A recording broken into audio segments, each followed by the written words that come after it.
I would like to thank all my loyal fans for their support and for getting in touch with my website, kathykirby.me.uk.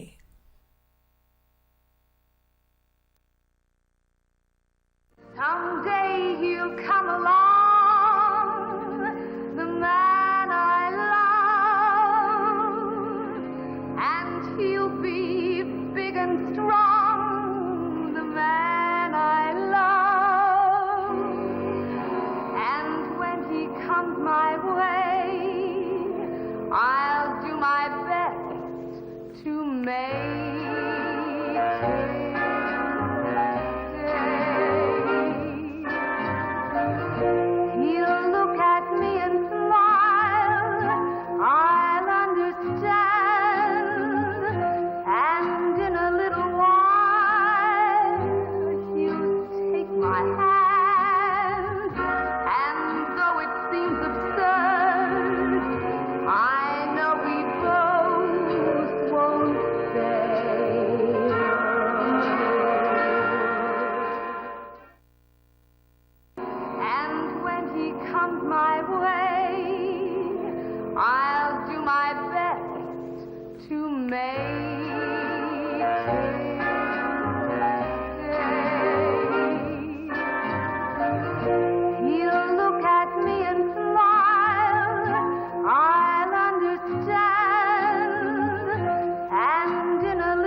Talk of love right now, dance on.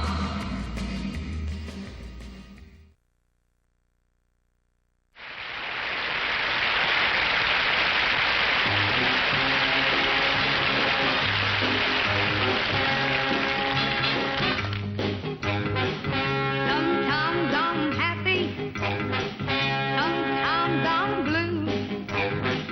My disposition depends on you. I never mind the rain from the skies, as long as I see the sun in your eyes. Whoa, whoa, whoa, whoa. She was a joy to work with. She really was, with a personality that didn't stop when the cameras went off. But when I hate you, Not only was she an incredible looking woman, but she also had the resemblance to Marilyn Monroe. and I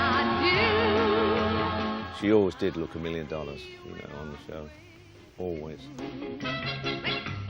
Probably the biggest female star that's come out of this country. do. I never mind the rain from the sky. She was loved by the British public and more adored by the British public because she was one of us. She was one of, she was the people's glamour. Sometimes I love you. She's an enigma. When I hate you, don't you know it's 'cause I love you? Kathy Kirby. Blonde and blue-eyed, the busty glamour girl of song possessed one of the finest female singing voices that Britain had ever produced. So happy when I'm happy when I'm with you.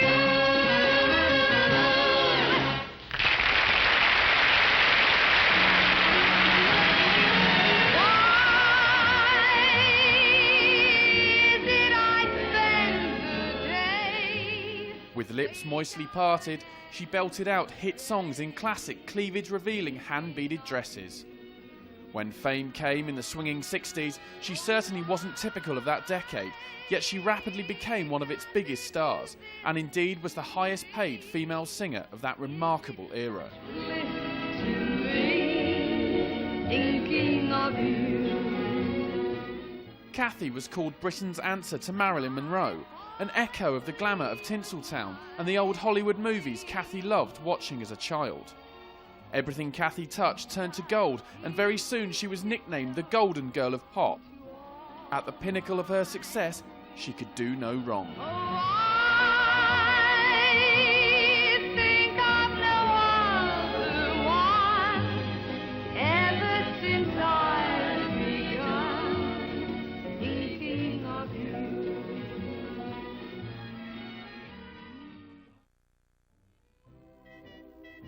Kathleen O'Rourke was born in Ilford, Essex, on October the 20th, 1938, to John and Eileen O'Rourke. Kathy's father left the family nest when the children were still young. Eileen later married Jim Kirby, and eventually Kathy took his surname for her stage name. Ever since I was a child, I wanted to sing professionally, you know. I was terribly determined to become a star. I took singing lessons, you know. My sister and I both did. Yes, I was very determined. I pushed everything aside for singing.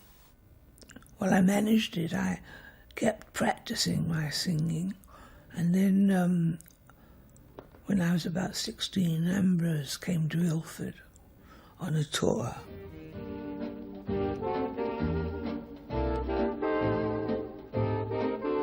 I asked him if I could sing a song with his band. And he said, yes, kid. He liked me because all the kids applauded me, you know. And he was playing for kids. He really liked my voice. Benjamin Bert Ambrose was born in the East End of London in 1896. During the 1930s and 40s, he became one of the most successful band leaders of all time. His star vocalists included Evelyn Dow, Anne Shelton and Vera Lynn. He came home to meet my mummy, you know. Mummy spoke to Bert at length, you know, and said he'd take care of me, which he did. And that was it. I was on tour.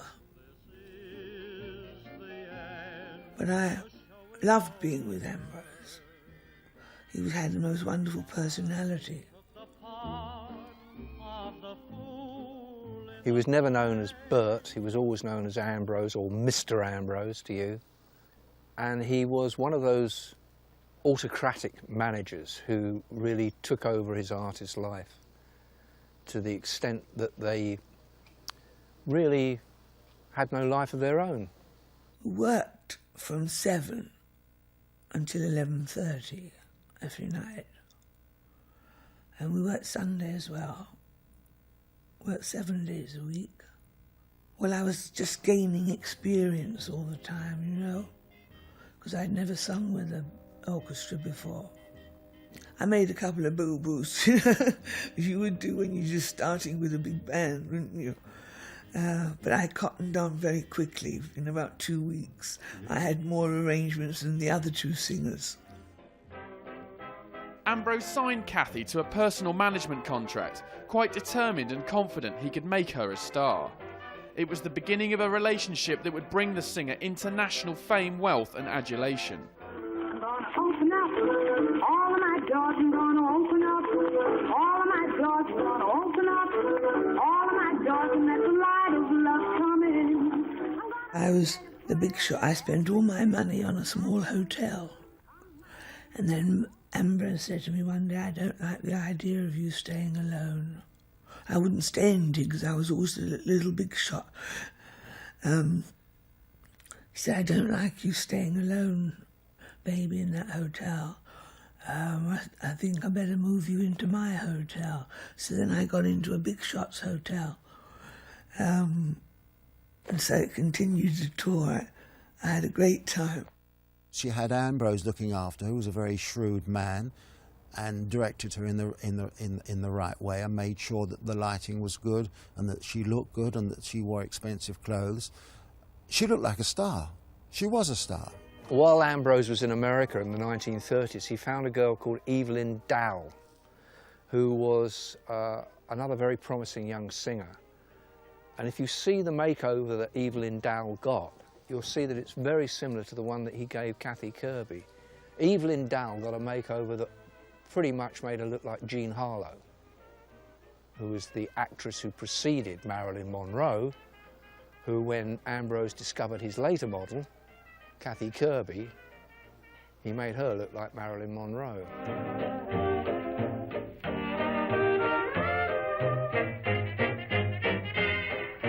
Suddenly, you had the big Marilyn hair and the Marilyn lips, and that's why the two went together, and suddenly she became known as Britain's answer to Marilyn Monroe. Bert Ambrose adored Marilyn Monroe. That was his era. That was the kind of woman that he liked to see on the screen. That was the kind of woman who meant a lot of things to him. So he moulded Kathy in Marilyn's image. But what an awful thing, to have to look like and behave like and giggle like someone else. A lot of people say that your appearance resembles that of Marilyn Monroe. Is this deliberate on your part? No, I can't see it myself, but if people do see a resemblance, then all I can say is I'm very, very flattered, as she was so very loved, and I also think a very lovely woman. When she wiggles, you can feel the earthquake. She sizzles like a water dripping on her fire. She's the girl who brought about the word desire. Well, I recorded first of all for Pie, one called Danny and Love Can Be. They didn't become anything, you know, until I went to Decca. A gentleman called Dick Rowe was the head then, and he heard me and said, we'll sign her. And that's how it happened. And so I had a continual contract of making 3 singles a year and 2 LPs. The publishers used to contact Ambrose and offer songs to him, and then Ambrose would give them to me, and I'd choose what I liked. The first time I met Kathy was at Decca, and I was just asked to go along to meet a new girl singer. I walked into the office and there was Kathy Kirby and Bert Ambrose. I mean, my first impressions of Kathy, she was a great looking girl, and Bert, I presume, was a manager, so I knew no more than that. There was an A&R man there from Decca called Dick Rowe, and he was overseeing things. And we just started playing the piano, and I started playing the piano, and Kathy was singing along, trying out some songs. And she was a little bit nervous to begin with.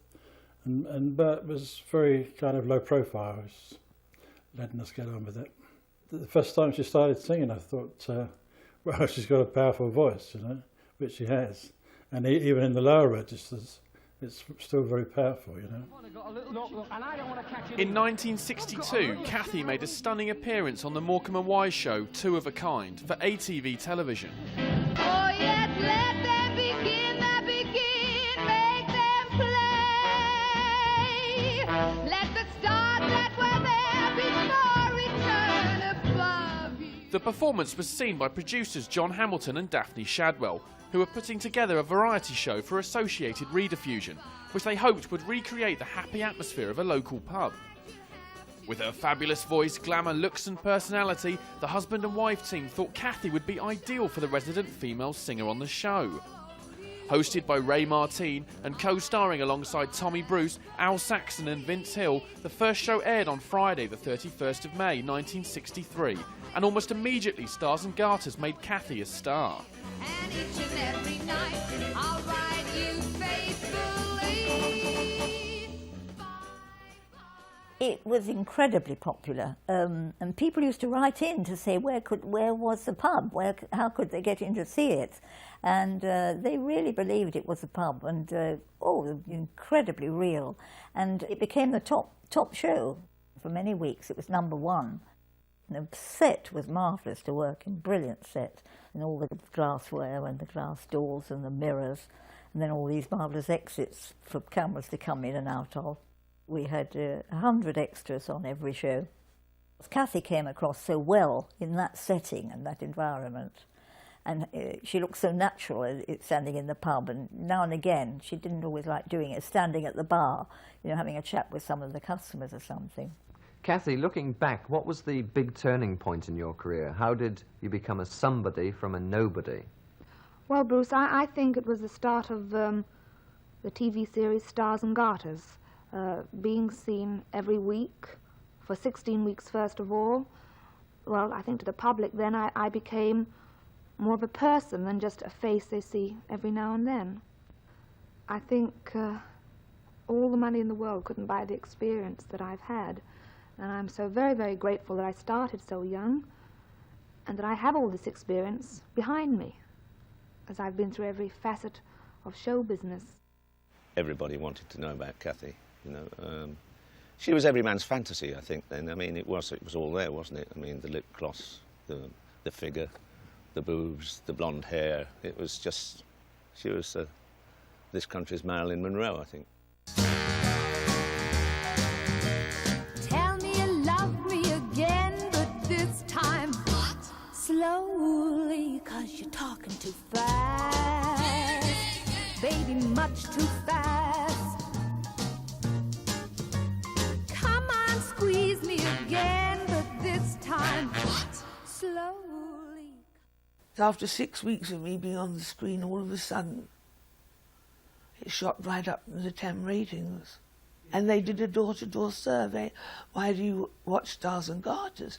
And they said to see that girl, Kathy Kirby. It's gospel truth. She was one of the first artists that caused astonishment in the sound department, because the mics were always covered. She worked so close, and she had all this great lip gloss, that the microphones were covered in lip gloss. It was Vaseline.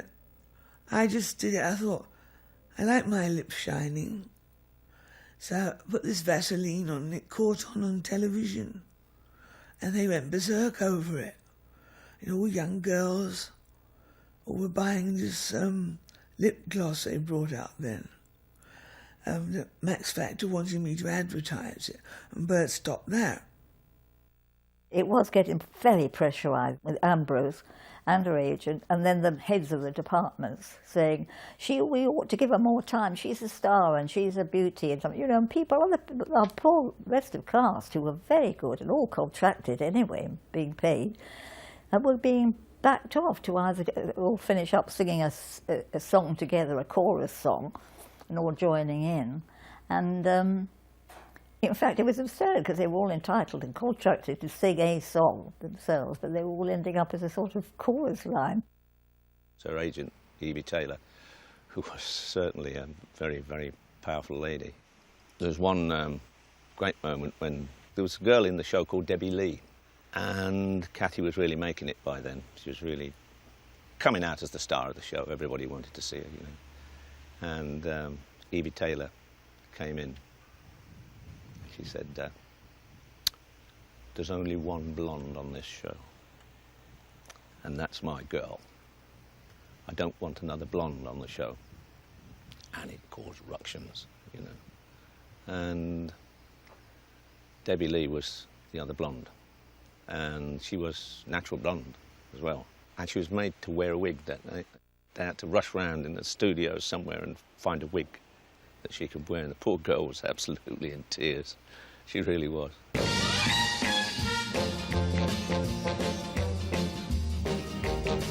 Don't talk of love right now, dance on.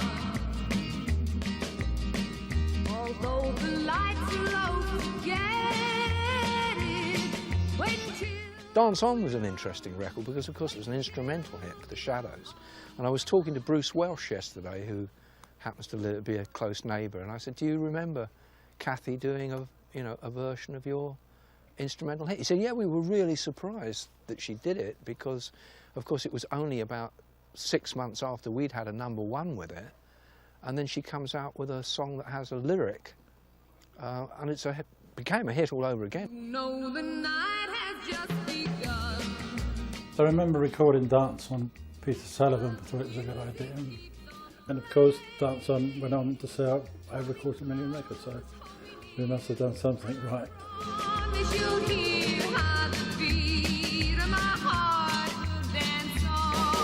Kathy in the studio and outside the studio, even when we were just rehearsing, was very easygoing, never caused any problems, and listened to what I said and other people said.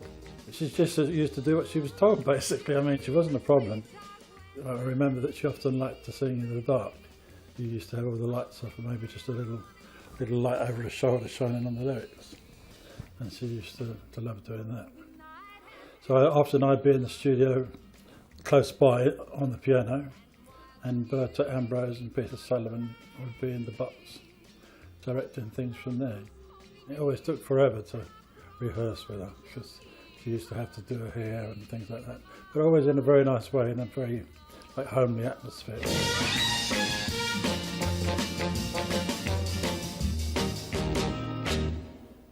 Once I had a secret love that lived within the heart of me.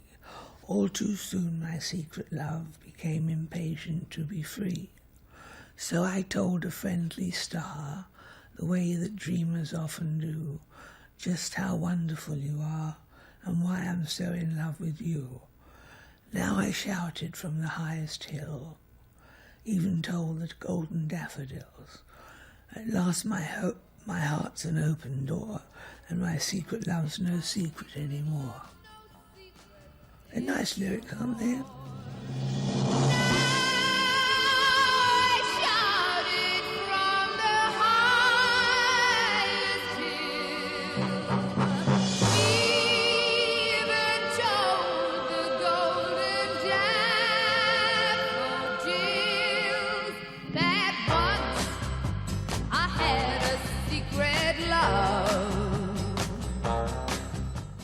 Song I've always loved. It's a great song, and they wanted to bring it up to date.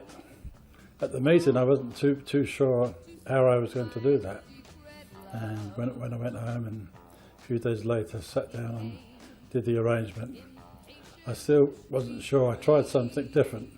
There's a bass slide in it, which keeps happening.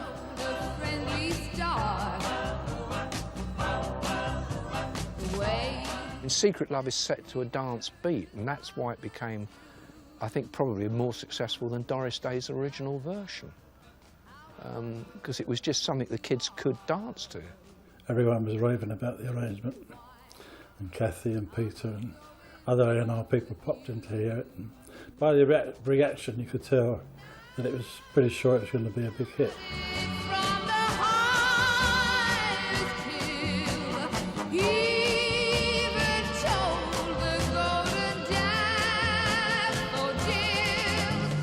She could belt out a number.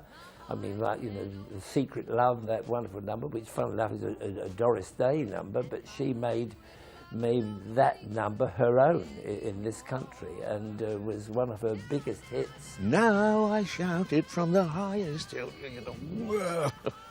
So you couldn't mistake Kathy. You can hear her 10 miles down the road, I think, you know. When I made it, I thought it would sell. I had a feeling about it. Within 3 weeks, I'd sold 500,000 records. And my secret love's no secret anymore.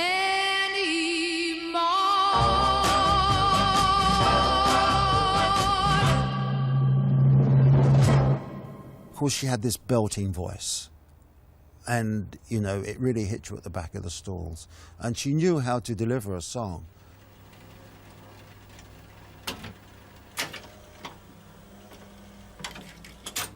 Come on, squeeze me a slowly, 'cause I like your grass, but it's much too fast. Where in the world will I find another dream to get by on? Now you're gone. What else could be more appealing than having that feeling of love, that wonderful feeling of love? For the way of love is a way of woe, and the day may come when you'll see him go. Please turn me loose. What's the use? Let me go. Lover, let me go. Let me go. Let me go.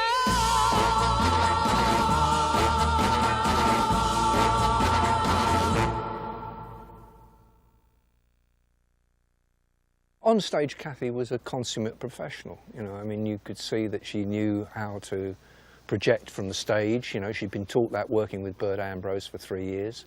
Well, seeing Kathy in concert was very special because it was a combination of the old Hollywood glamour, which wasn't around in the 60s.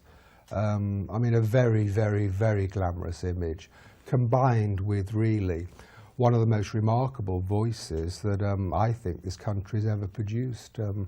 The tone, the power, the intonation, the phrasing, it was all there. And I just thought it was magical.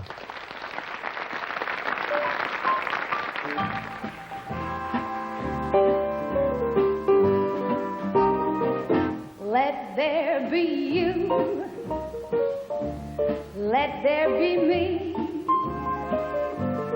Let there be oysters under the sea.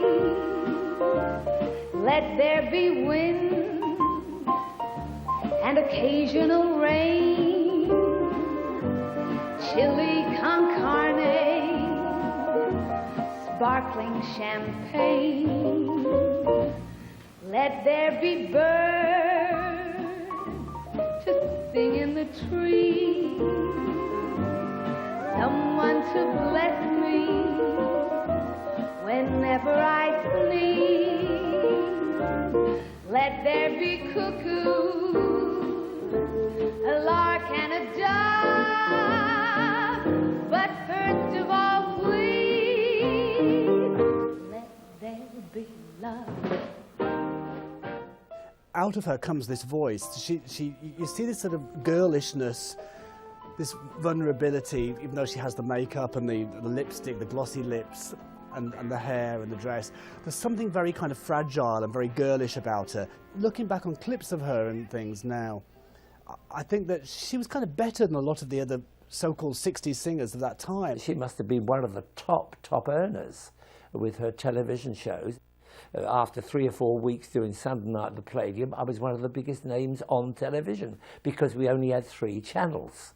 I think in those days only 2 channels, so either ITV or BBC. So you could become overnight somebody that everybody was talking about on the Monday morning. She became a big name because you became a big name faster.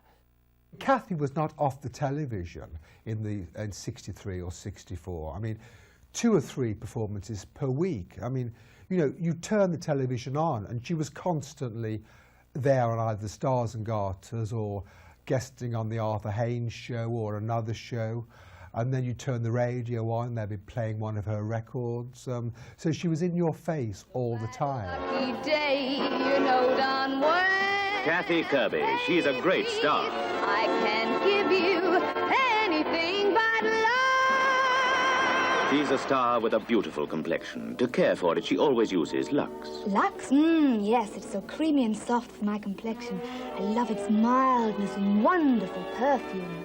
When she used to sing, it's like her lips used to come out at you on the TV screen. It was quite horrific for somebody of my age, being female, but my dad loved it, you know. In the mid-60s, Kathy Kirby was seemingly never off our screens. In demand for adverts, singing the theme tune for the hit show Adam Adamant Lives and appearing at the Royal Variety performance, her dazzling on-screen presence began to catch the eye of television producer Ernest Maxim. I went to my boss at the time, who was Tom Sloan, and his assistant at the time, Bill Cotton. And I said, "Have you seen this girl in Stars and Garters? I think she's got something." And they said, "Well, strangely, you should say that. We've been talking about the same thing." So they said, "We'll get her manager, Ambrose, with her to come in, and you'll come in and have a meeting, and you'll see her in the flesh and see what you think." And they called me in, and I saw this very lovely-looking girl. And Tom Sloan said to me, "Can you make this girl into a star?" Following day, we went into the rehearsal room and she sang Secret Love. And it moved me. But I thought there's got to be something more than the voice. To me, she's Hollywood. I said, I want to make you more into a female Frank Sinatra than a copy of another female singer. Ernest Maxim was wonderful to work with, very gentle, a real ladies producer. Well, we hit it off like a house on fire. I said, I'd like to hear her sing Body and Soul. I'd like to hear her sing songs like You Made Me Love You. And Kathy's eyes opened wide, because I knew she was feeling that kind of thing. My heart is sad and lonely. For you I yearn, for you, dear only. Why haven't you seen it? I'm all for you, body and soul. So, I got Peter Gordino, the choreographer. I gave her lots of variation of songs, like big swinging numbers, but I always made sure I had a very big production scene, like a Gene Kelly production type of thing that comes out and stands out in a film. And I got the right makeup people for her. The best lighting man I knew that had been in the film industry. And with Peter as the choreographer, I would tell him the story that I wanted and maybe made one or two suggestions, but he did the whole of those production scenes. We did it, and it was an immediate hit. I could have one more chance to prove. Kathy became the highest paid female singer on British television, and the Kathy Kirby Show was the biggest deal the corporation had signed to date. Kathy's guest stars read like an A to Z of show business: Cliff Richard, Adam Faith, Billy Fury and the Beverly Sisters, to name but a few. Probably the high point in Kathy's career was when she won the title of Best Female Artist in the NME New Musical Express poll. And she went on at Wembley and she wowed them. She was fabulous. Remember, she's on a bill with the Beatles, she's on the bill with the hottest people in the music business, and they loved her. She was great. A nice big welcome for the one and only Miss Kathy Kirby.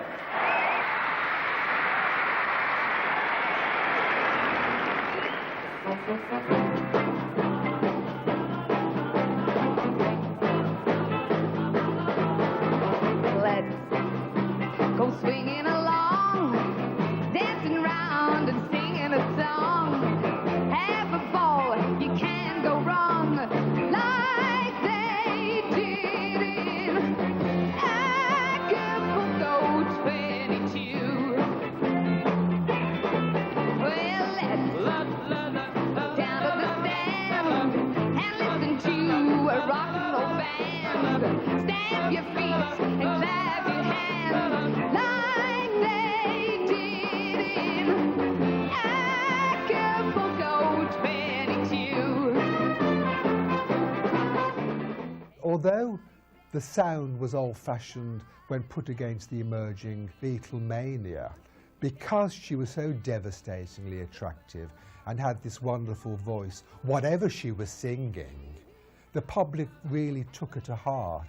And I think that is shown by the fact that in the Poll Winners concert of 1964 of the New Musical Express, over a 2.5-hour show, she was the only girl to take to the stage with the Joe Loss Orchestra performing.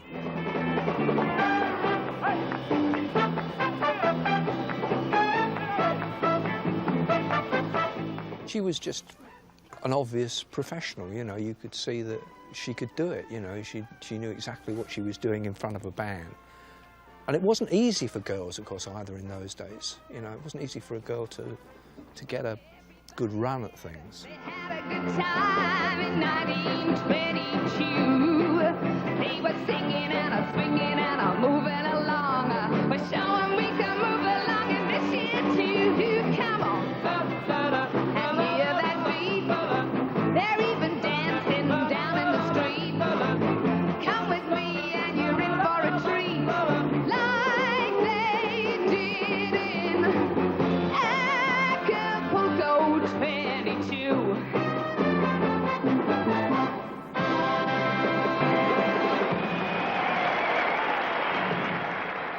Kathy Kirby, in her heyday, was one of the biggest stars of the day. Singing-wise, probably the top star, because she had the looks, the men adored her, and because of her personality, the women. It's very difficult in this country for women to like other women if they're beautiful, and she was a very beautiful girl. But she did. She crossed the line with the women. Liked her. She was had very much a British glamour. I think that accessible, vulnerable glamour of a British star. Every time the phone rang at my agent's office, they said, "Oh, for another Kathy Kirby." It only rings for her. That was the Delphants and the Grades. My bookings for my theatre around the summer seasons were always sold out a year to 18 months in advance when I was advertised. So I'm very proud of that record. 1965 opened with another high. It was announced that Kathy had been selected for that year's Eurovision Song Contest held in Naples. On the Kathy Kirby show, Kathy sang 6 different songs and the viewing public voted for I Belong. Before a television audience of over 100 million, Kathy gave the song her all. However, she came second in the competition, despite being the favourite.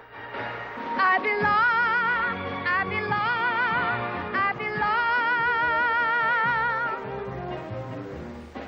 Half my life, my heart's been sleeping for all this time.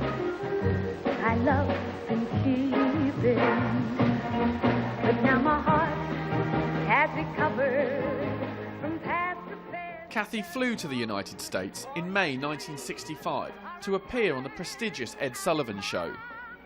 Returning home, she continued her concert and cabaret performances around the country with fees of around £5,000 a week, which afforded her a lavish lifestyle. What about all the money involved? Because presumably your earnings must have gone up considerably in the past few months. They've gone up, but I don't think that the money factor is quite so important as the feeling of having achieved something, because before I made hit records and before the series, I did quite nicely in cabaret. But of course, it also helps, yes.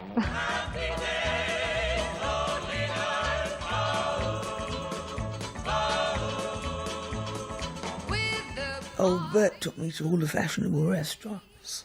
Savoy, the Mayfair Hotel, the Empress Restaurant, 21. I ate the finest food. I always thought she was a classy lady, and I think maybe living in Mayfair made her a classy lady as much as anything, you know, because just round the corner was the Dorchester, and then you've got all these lovely restaurants very close to you. Making each day of the year One of the things I do remember about Kathy is the great clothes that she had. She always did look $1 million, always well dressed, always looked fantastic. Well, she always did look fantastic anyway. She could have worn an old sack and I think she'd have looked great in it. She was every man's fantasy at the time. She really was. Running my hands through his hair.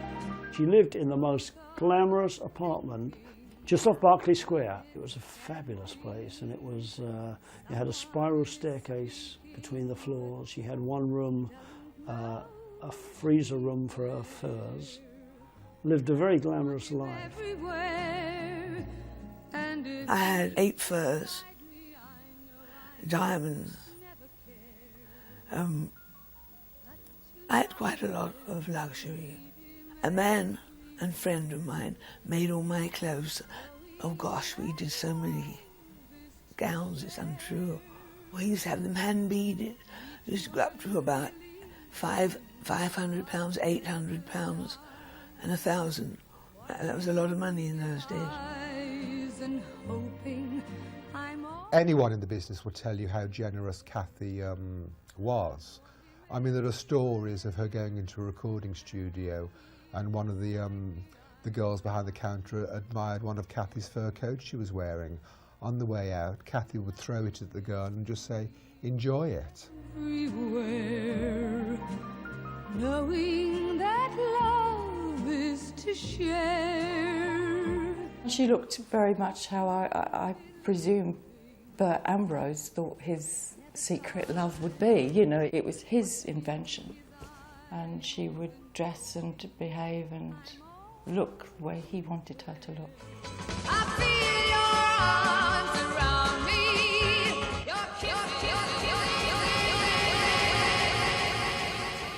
Bert Ambrose was starting to take decisions about Kathy's career that weren't always in her best interest. 1966 heralded the end of the Kathy Kirby Show, which had produced 18 hugely successful programmes over 3 series. Bert Ambrose ended Kathy's run at the BBC without even telling her. He had done a deal for her to move to the other side. At the recording of her last show, an emotional Bill Cotton came up to Kathy in her dressing room and said how much he was going to miss her. This was the first Kathy had heard of it. The best and the worst thing that ever happened to Kathy Kirby was meeting Bert Ambrose. The best because he made her a star, he made her a big star. The worst because I believe he exploited her. I don't believe he returned the love that she had for him and still has to this day from what I gather. Ambrose was quite a cold man who was very interested in money, and I think he saw Kathy as a cash cow. Someday he'll come along, the man I love, and he'll be big and strong, the man I love. And when he comes my way, I'll do my best to make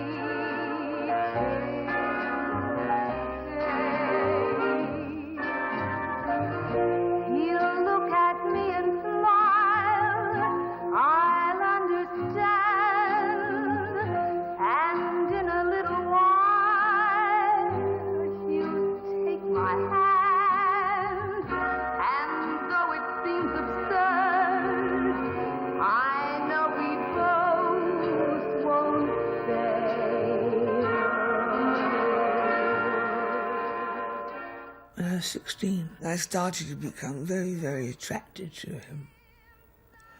And because you'd have to meet him to know him, you know. He had a terrific personality. He used to take me dining every night. And it just happened. But I really loved him. Kathy's secret love was Ambrose. It started almost immediately. She went on tour with him. They became lovers literally within weeks. People in the business knew, but no one outside of the business did, because Ambrose was horrified about the thought that if they found out that they're having an affair, Kathy's popularity would just just go away because there was a 40-year age gap. I'm waiting for the man I love. I shall meet him Sunday, maybe Monday, maybe not. Still, I'm sure to meet him one day. Maybe Tuesday will be my good news day. For 6 weeks in 1961, I was Kathy Kirby. I wrote a disc column for her for 6 weeks under her name.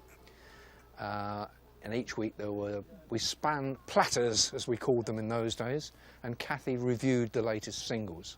I remember when I did the interview, Bert lurked behind Kathy on a sofa, and when I asked certain questions, like certain inane questions that we were required to ask, like, what kind of men do you like, Kathy? Bert would respond, Kathy likes gentlemen who don't ask intrusive questions. And Kathy looked at her feet a lot. On which I'll never roam with you, and all else above, I'm waiting for the man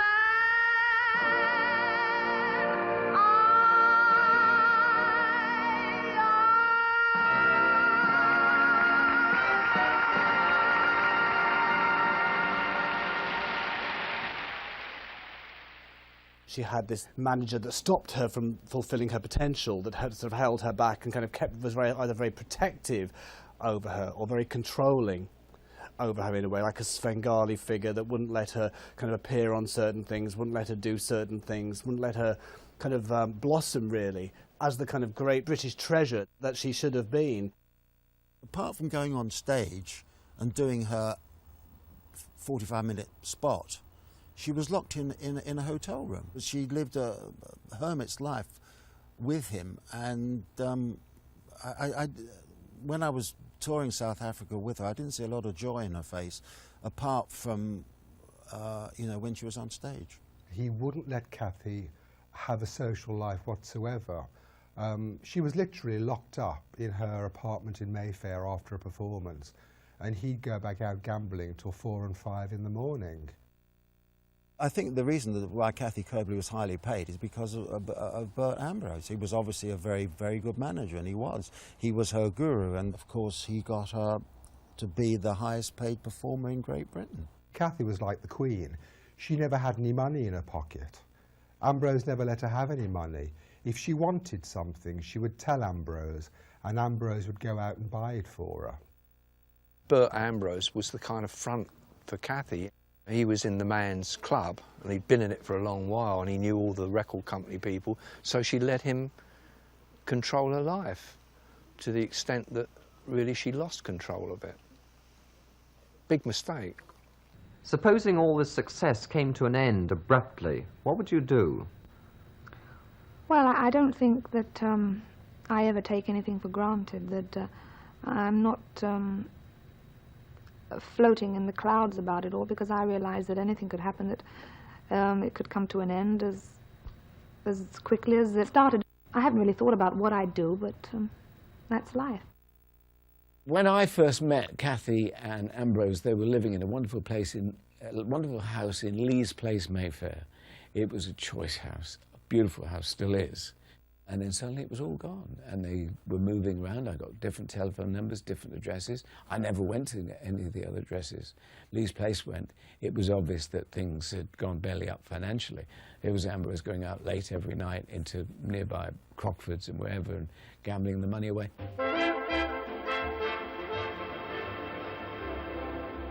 First of all, we weren't interested in gambling, and secondly, I think we were too young to actually go in, so we used to sit outside and wait for our managers to come back. But I don't think either of us realised that they were both gambling our money away. Kathy went into one casino, London's West End, searching for Ambrose. And they said, oh, come in, Miss Kirby. You might as well come in and see what we've built with the money that he's lost from your bank account. I found out I was earning £40,000 a week. But I was told it was 10,000 and I was only getting 1,000. I don't know what the truth of the matter is. I know by the packed theatres that it was an awful lot of money I earned because I was on house percentage. I don't know what Bert was up to. There's somebody I'm longing to see. I hope that he turns out to be someone to watch over me.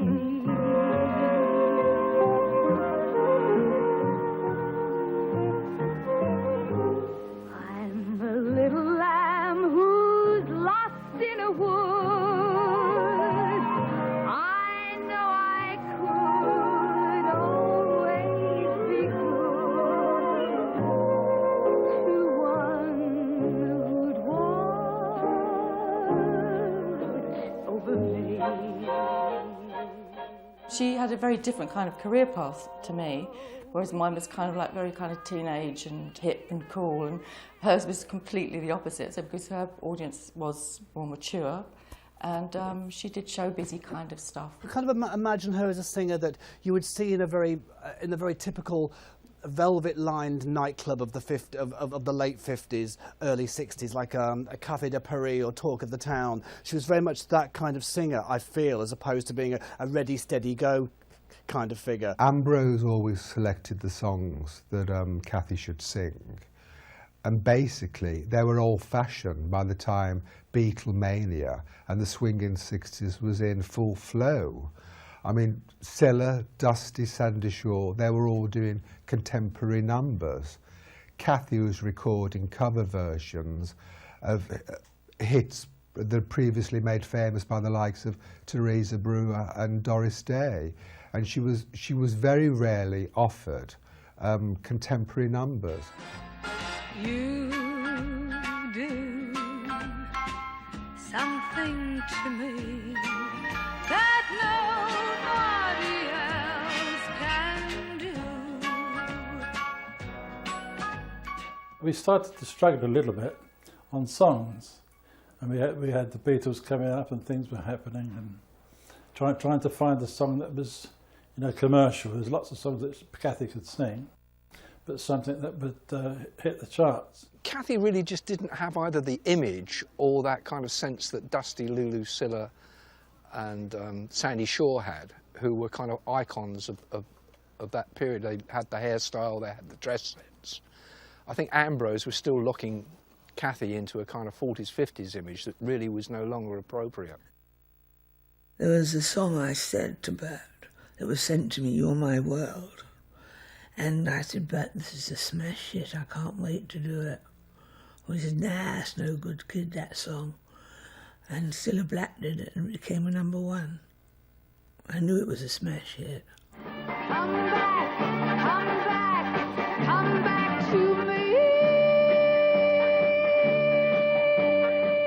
I had a movie contract and he turned the movie contract down for 3 big movies because he thought he might lose me.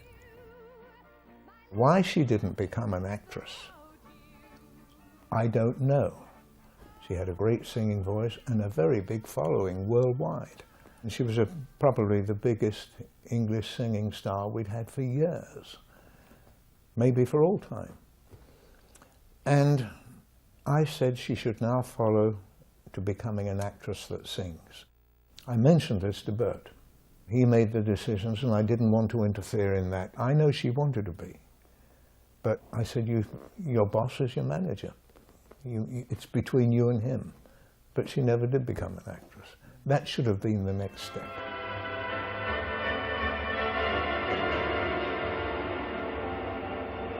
When I used to visit Kathy, Bert wasn't there, that she told me that the porter wrote everyone's name down as they came into the building, got their name, what time they arrived and what time they left. You know, so she suggested that I should use the fire exit and it wouldn't be a problem.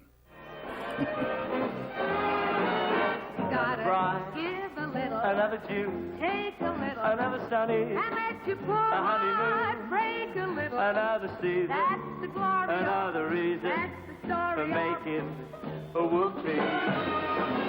A lot of shoes, laugh a little. a lot of She had a kind of a quality that you always wonder what she was thinking, and she always had that sort of semi-smile on her face, and she had that way of sort of looking at people that I thought was very intriguing.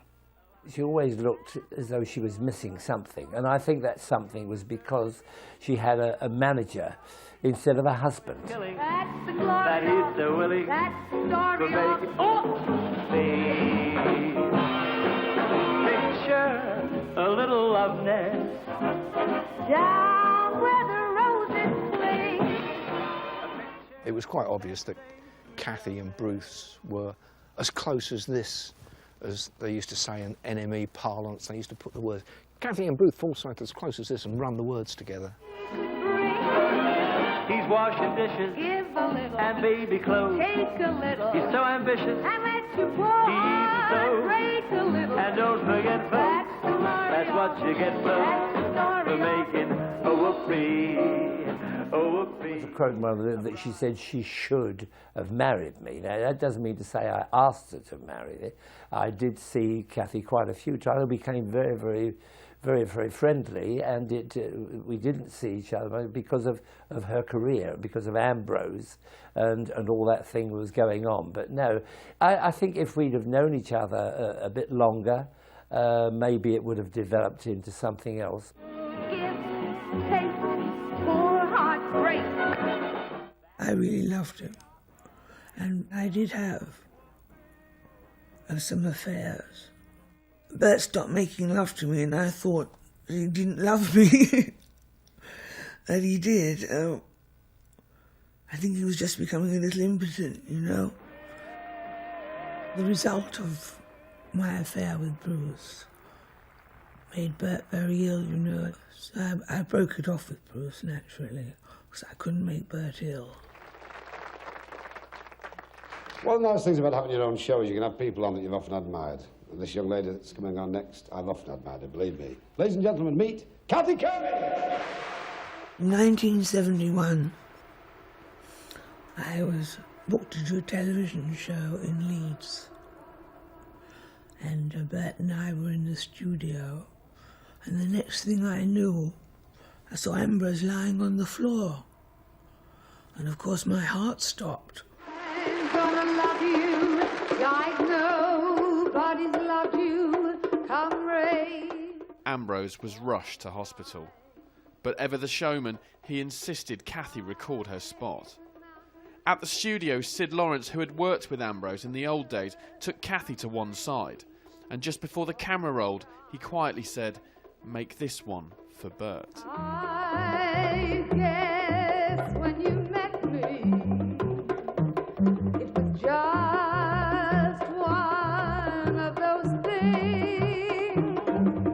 But don't ever bet me, 'cause I'm gonna be true if you let me. You're gonna love me like no. Well, he died that same night. And but I never got over that.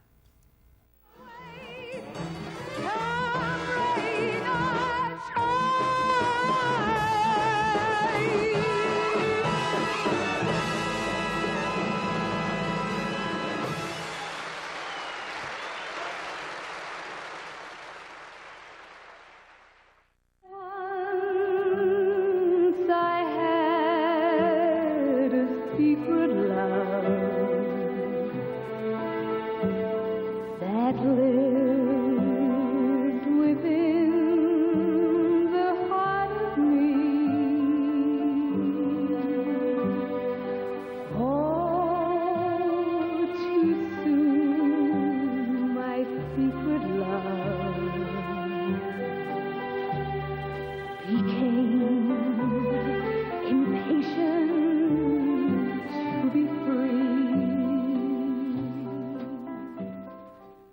after Ambrose died, she couldn't cope.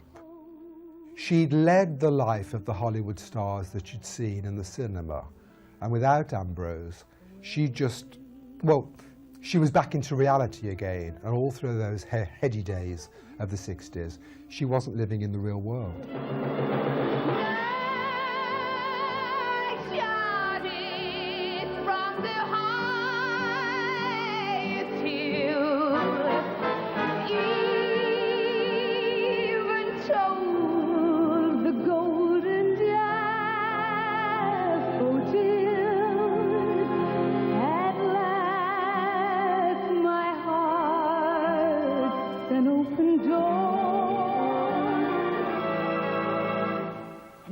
Secret love, no secret anymore.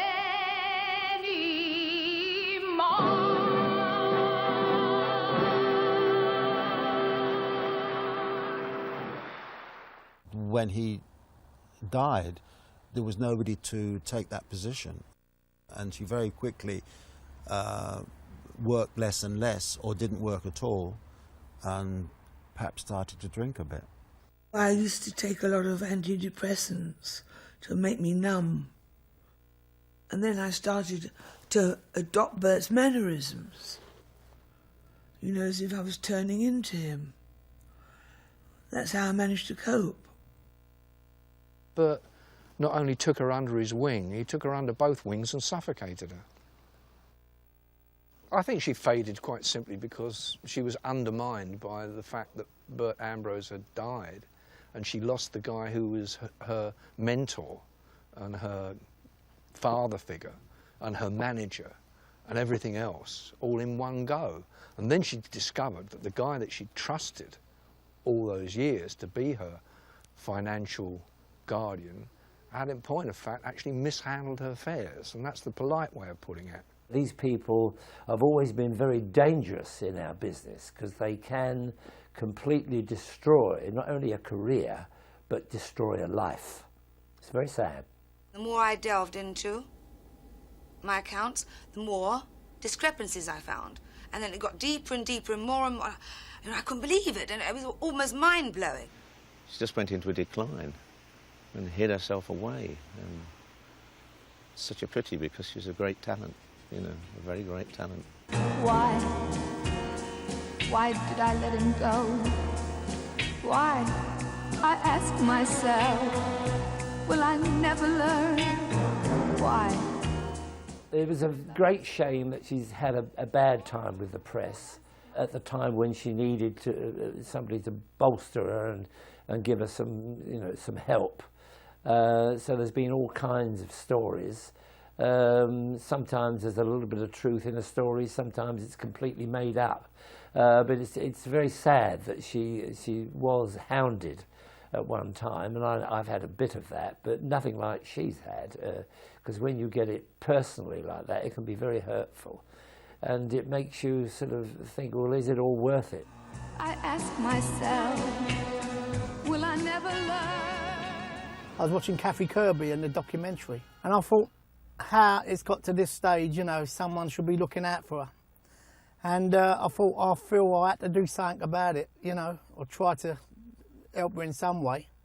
And Kathy, you know, when I take her shopping and I play her songs and we have a chat and I make her laugh, and it's a lovely couple of hours driving around West London. 73, 74, I had a phone call that she wanted to make another record, which I think she was paying for herself. And we did it at Pi Studios, and she wasn't singing as well as I remember. You know, she wasn't quite herself. And I said to her, "You're not singing very well. Maybe we should cancel this and come back another day, you know, when your voice is on better form." Which happens to singers. Obviously, they have bad days. But she sort of jumped at me and said that I was the last person she thought I could always trust, you know, me, and I've let her down. And then she started saying about lawyers and everyone letting her down, and after that it was the last time I saw her. Big welcome, Miss Kathy Kirby. When they were filming her comeback in the mid-70s, that was the time when the bailiffs did come to the Mayfair apartment and take away a lot of the furniture and private possessions. And I asked Kathy, I said, well, why did you phone up the BBC and get them to come along and film something that is really rather private?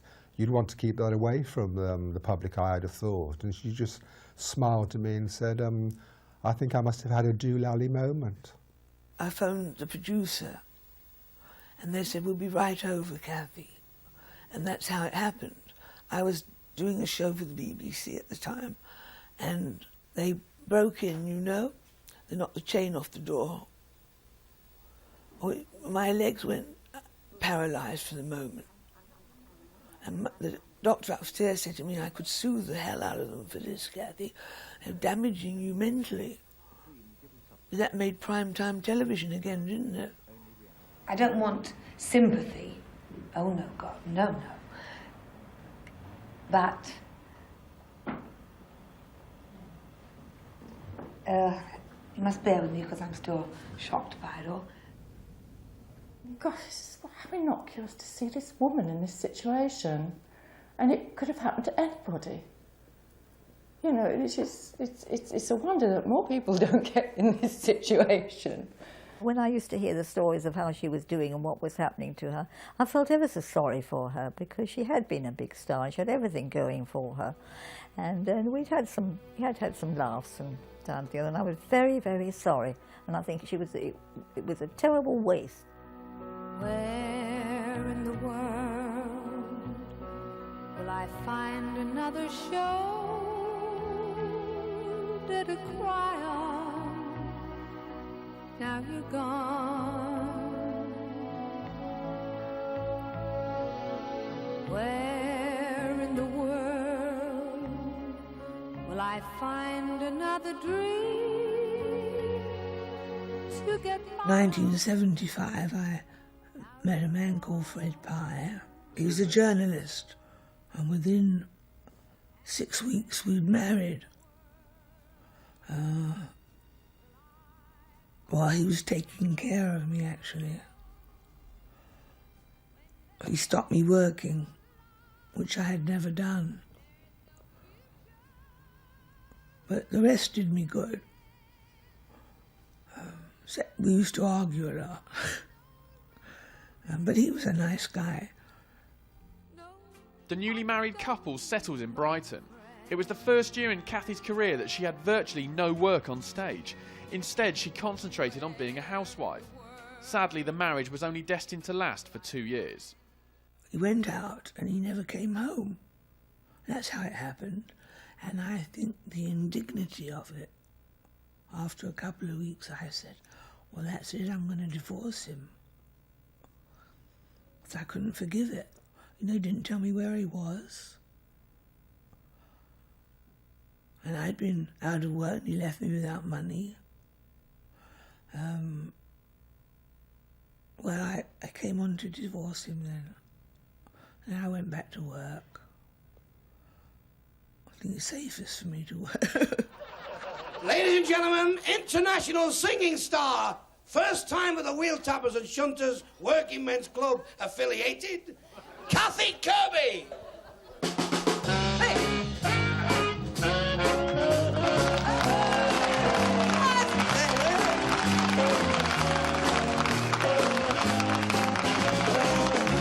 Find another fool like me, boy.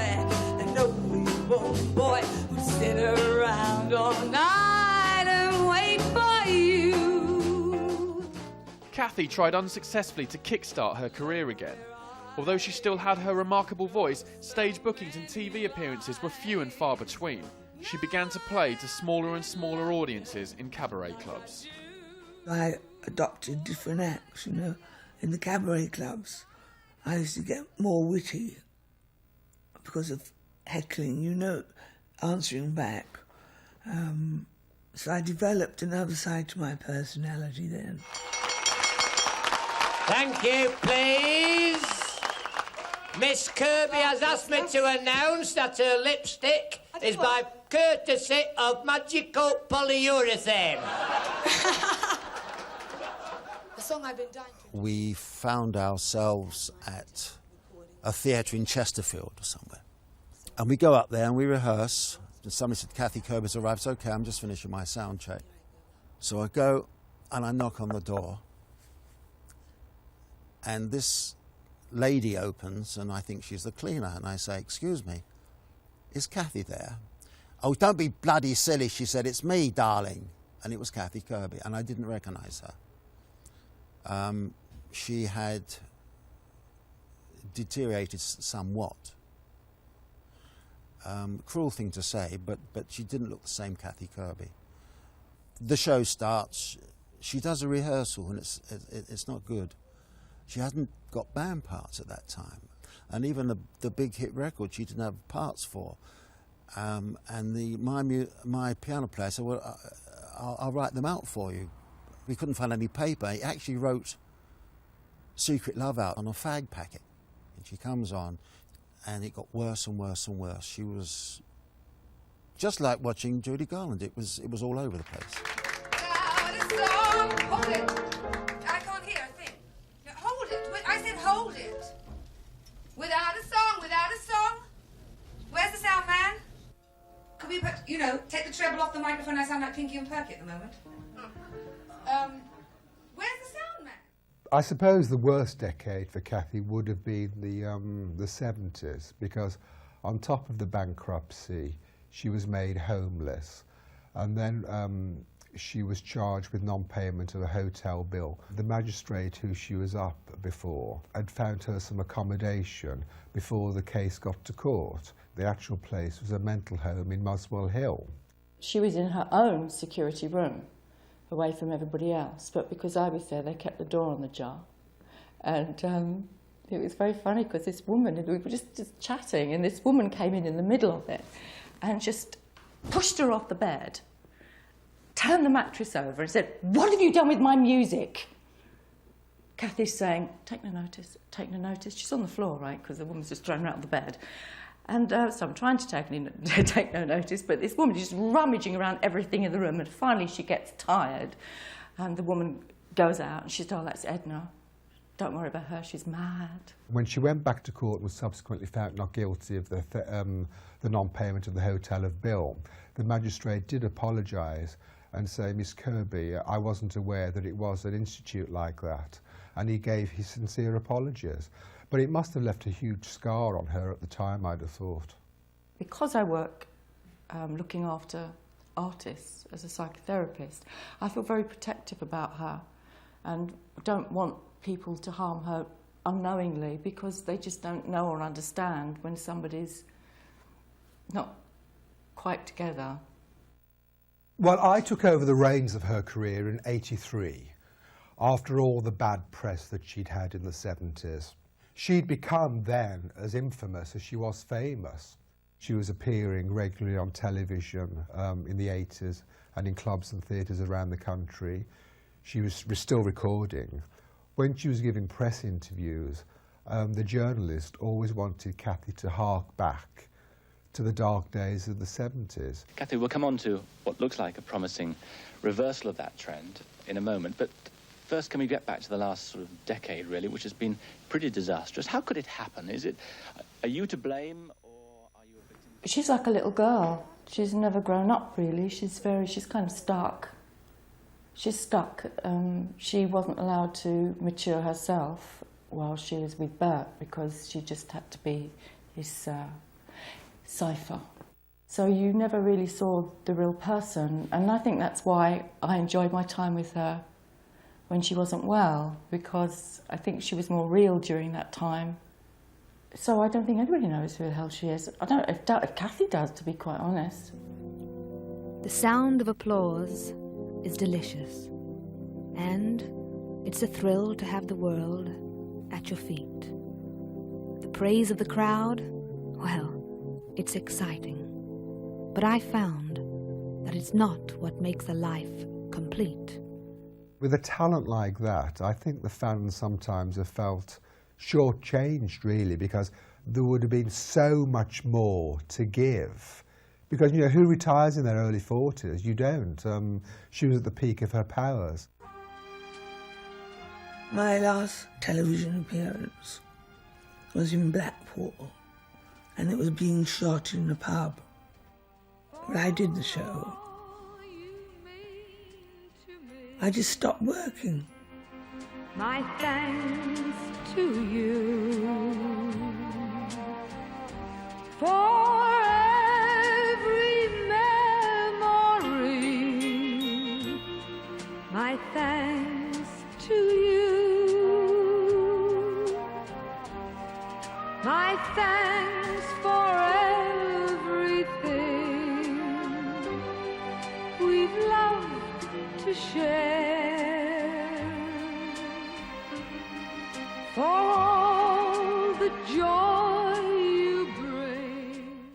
People constantly ask me why Kathy is such a reclusive, private person now. Well, she's been used and abused by so many people over the years, and still is today in some respects. People did exploit Kathy Kirby. Quite simply, she just doesn't trust people anymore.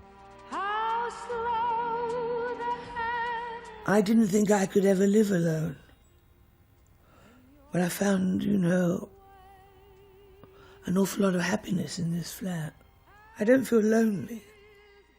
I lived with Bert for years. I just sense his eyes here, and I feel him within myself. More than you know, more than you know, man of my heart, I love you so. Lately I find you're on my mind, more than you know. She's happy with her life now. Well, she's 70 years of age now. She's set into a velvet groove. She's quite content. She likes the solitude with just 4 or 5 close friends around her, and she always knows that they will be there for her. Loving you the way that I do, there's nothing I can do about it. I think she looks back, and I know she's very pleased with her contribution to popular music, because another of Kathy's traits is she does know how good she was. This is why a lot of today's music just has no appeal to her, because she knew what a very, very good singer she was.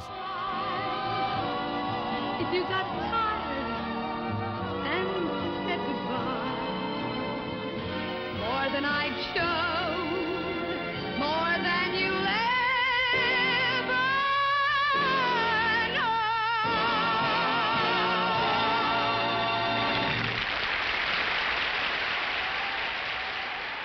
I was up her house last year at birthday time in October, and we were singing Peggy Lee songs, and it was fantastic for me to see her still singing to me. You know, I felt very, very privileged, to say the least.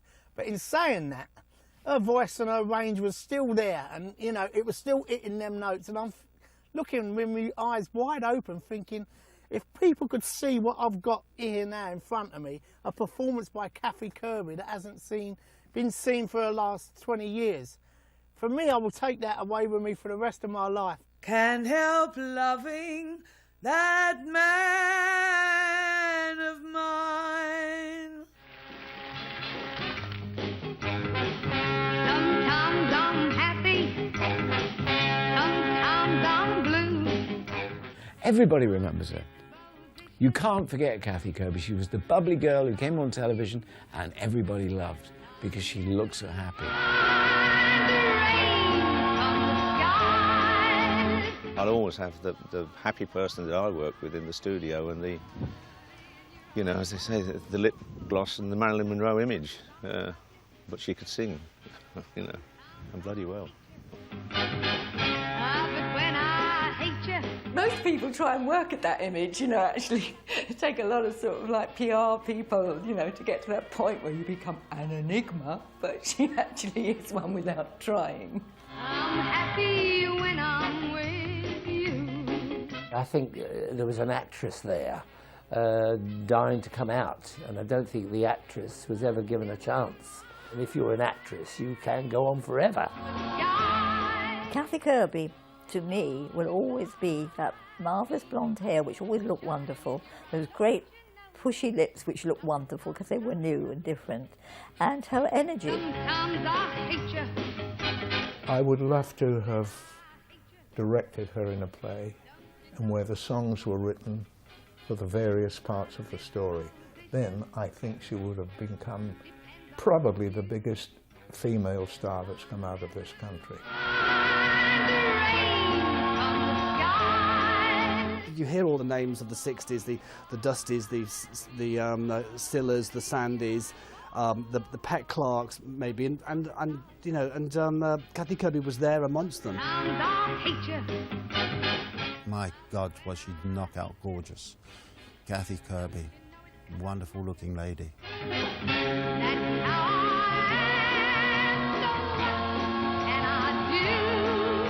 She was a natural singer. She's got a big voice, starts small, ends up big. Don't you know it's 'cause I love you? I consider myself very, very lucky because I still have so many loyal fans and they show me a lot of love. The presents they send me, you know, and the letters. Yes, I think I've been very fortunate because if I came back, they'd still love me, I think, judging by the letters. Yeah. You know that sometimes I love you, and sometimes I hate you. But when I hate you, don't you know it's 'cause I love you? That's how I am, so and I do. I'm happy when I'm with, so happy when I'm with. I'm happy when I'm with you.